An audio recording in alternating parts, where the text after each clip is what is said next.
back pre-season. I remember it was the first time at United, they said, remember the families come and join us in Portugal pre-season. I wasn't a great lover of that stuff, you know. I always think if you're training, you're professional, keep the families away, you know.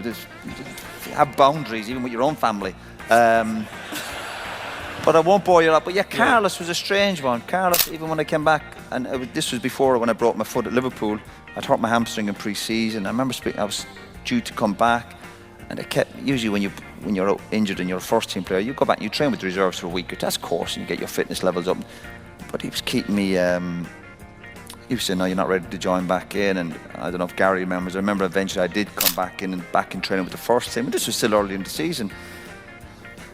What you'd stand there on the training pitch and we go, yeah, we're going to have a 8v8 or 9v9, here's your teams. And I remember, I'll never forget it. And I remember Carlos, and he kind of called out the teams. And I said, oh, Carlos, and I stood there, and I always remember, I don't know if Gary remembers it. And he picked up a bib and he just threw it at me. He says, you just stand up front. I remember going, okay. You know, he's added to the list.